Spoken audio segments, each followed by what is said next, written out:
for today's vlog, kung mapapansin nyo, ay nandito na naman tayo sa mga tangke ng tubig kasi nga ay pinatawag tayo at namamatay daw yung kanilang submersible pump. Dito ngayon tayo sa gitna ng kagubatan. Gubatan talaga yan, oh. Dahil nga nandito yung tangke nila ng tubig. Yun. Ayan yung mga tangke, guys, oh. Yan, oh. At ngayon ay walang laman yan tangkeng yan kasi nga namamatay yung kanilang panel board. So ngayon ay ating check upin kung anong problema. Tara, let's go mga go. So yun, ito nga pala yung mga panel nila. Yan. At ito yung isa. Ito.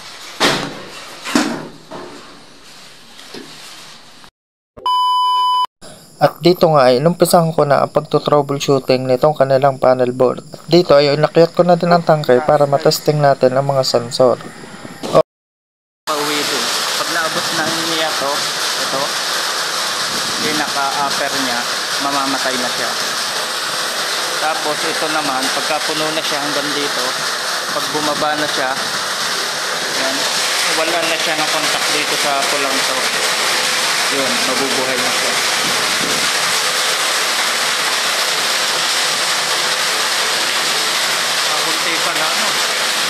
Dapat medyo siguro ibaba natin ito kasi malinis mabuhay ang motor. Madalas mabuhay mo tapos ganyan lang ang distance mo. Yan.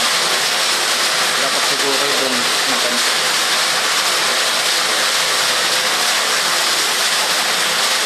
Okay naman ang mga sensor, nag-automatic. Ang problema nga lang, nagtitrip yung overload relay. At ito namang overload relay, kaya ito nagtitrip mga kauwido ay dahil sa high amperes na yung kanilang submersible. Ang trabaho nga pala nitong overload relay ay para hindi masunog ang motor pag ito ay overload na. Kaya naman nagamit nito. Dito ay napansin ko na overload na talaga yung kanilang submersible pump. Ibig sabihin mataas na ang amperahe kaya nagtitrip tong overload relay. At ang problema nito ay sa mismong submersible na. Pwedeng nababarahan na ng buhangin o kaya naman naganit na at may tama ang bearing. Yun, madami kasing cause ng titrip ng overload. Pwedeng basta nahirapan ang kanyang motor, yun, tataas na to. Kaya naman ginawa natin, itanaas na natin ang overload relay niya kasi ayaw din naman nilang ipabunot hanggat hindi naman sira ang submersible pump. Yun, at okay na mga kauwido.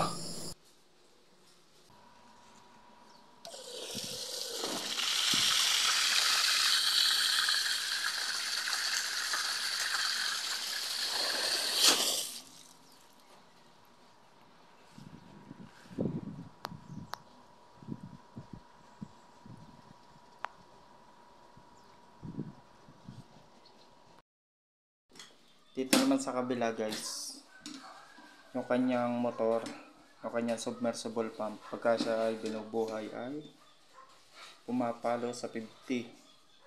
Ibig sabihin high amperes na yung kanyang submersible. So madami kasing pwedeng cause nun. Pwedeng stuck up na o kaya ay grounded na yung motor, kaya nataas na hanggang 50. So para tayo makasigurado kung capacitor o ano, nilipat natin tong linyang to.